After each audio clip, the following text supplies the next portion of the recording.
EA Sports FC is due to release in September, and there are so many new features in this game that you need to know about. EA Sports FC will be the new installment of the FIFA franchise. Unfortunately though, due to a split between FIFA and EA, the game won't be called FIFA 24. And I have spent the past few weeks of my life dedicated to finding the latest EA Sports FC news, and in this video, things aren't looking too good. And if you want to win yourself a copy of EA Sports FC, all you need to do is like this video, comment down below, subscribe if you're new. And if you want to build the best team possible in FIFA 23, make sure to go and buy some coins from Mule Factory. Use that code LE5G. Like I said, for the past few weeks I have dedicated myself to finding EA Sports FC news, and some of the things that I've found have been pretty good, but in this video I wanted to talk about some of the news which I think is a massive mistake. And the first one's going to be talking about women in Ultimate Team. Over the past few years, EA have slowly started to incorporate women into the different game modes of FIFA. As recent as this week alone, we have now got DLC in FIFA 23 for the Women's World Cup. We had the World Cup mode, I think it was November last year.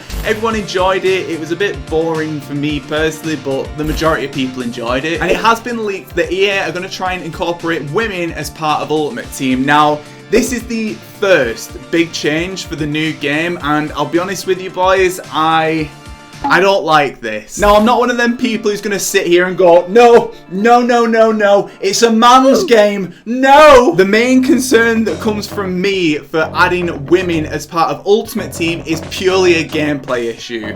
Let me explain. So over the past few years, gameplay in Ultimate Team has been a bit funky. Just this year alone, we have a number of different metas where basically certain players are better than other players depending on the body type, their attributes, or just how they play in general on the game. At the start of this year, we had the lengthy meta, which saw players like Haaland become an absolute tank for the start of the game. If women get added to Ultimate Team, in my opinion, it's going to be a mistake, purely down to the fact that different players can play in a certain type of way. Now, I don't know how EA are going to do it. I don't know if the animations are going to be the same, or the ratings are going to be the same, or the stats are going to be the same, but if women do come into this game mode, certain attributes may be more, I don't know, maybe more overpowered for the women game character, if that makes sense. Don't get me wrong, I think that it would be a perfect addition to have women in Ultimate Team. For me, personally, I really don't care if I'm playing with a man, a woman. Like, boys, we've got icons in the game who are dead.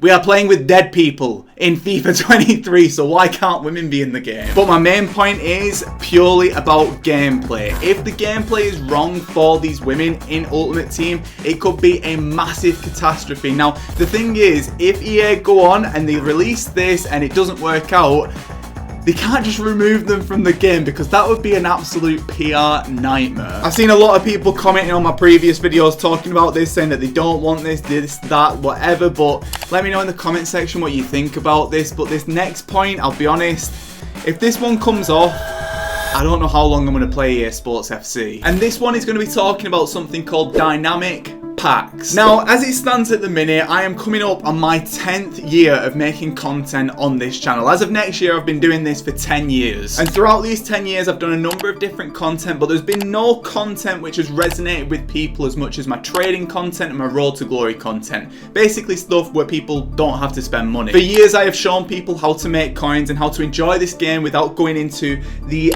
absolute casino that is already as part of this game in FIFA packs. FIFA packs, in my opinion, are a massive waste of money. I know that not a lot of people have the same amount of time that I do, but you're buying packs, you're wasting your money. Simple as that. As soon as that game ends, say for example FIFA 23, all the points that you spent to get all of those players are basically worthless. And for EA Sports FC, the way that packs work is going to completely change. So from some of the leaks that I've found online, dynamic packs are something that is going to be incorporated for EA Sports FC. Basically what this means is the more packs that you open, the more likely you are to get a good player. Now, I don't mean that you're just opening packs and therefore by probability you're going to get a better player because you've opened more packs. No.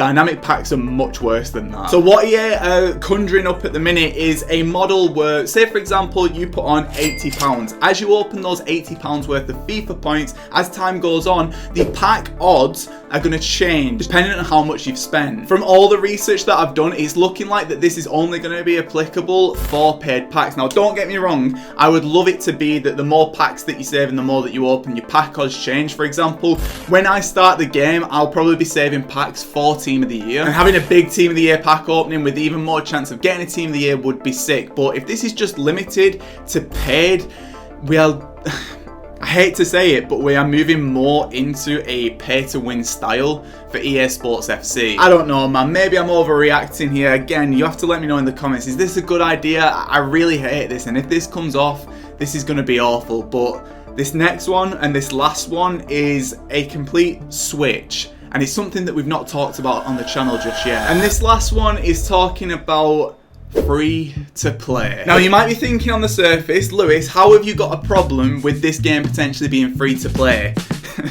And yeah, I've got to explain myself, haven't I? So this point is sort of broken down into two things. The first one being free to play, but also the release date. Now, I've heard rumours that the release date for this game is going to be at the end of August. Now, if this happens, this is pretty good, but the free to play aspect, as long as they don't do it in a way where the free to play aspect is pay to win, this could be good. Now again, similar to all my other points that I've spoken about in this video, I just don't trust that EA will make something that sort of benefits the community in a good way. Now a free to play game would be perfect. For me as a content creator, the more people playing this game, the more people who potentially watch my videos. It's a win-win. And I do think it would be good to have a free to play game, but consistently we have seen EA sort of hold things back in terms of the game. We've already got packs in the game. Now a free to play game could be good, but say for example that you go on there and it's Ultimate Team and it's a really basic version of Ultimate Team where you have to slowly spend money to unlock more and more of the game.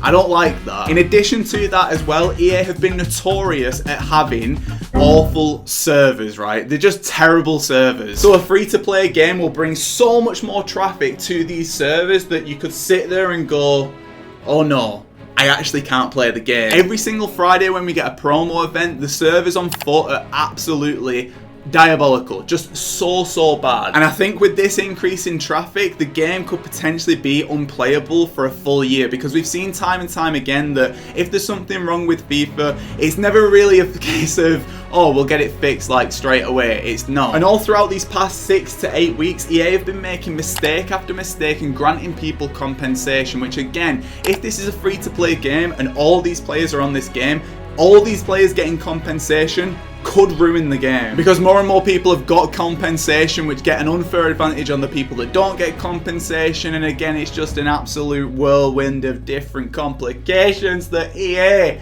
you need to sort it out. Like I said though, boys, I'm going to spend the next few weeks finding even more information about EASPORTSFC, but if you want more content about that, check out this video right here, because this one is an absolute banger and I know that you'll love it. Oosh.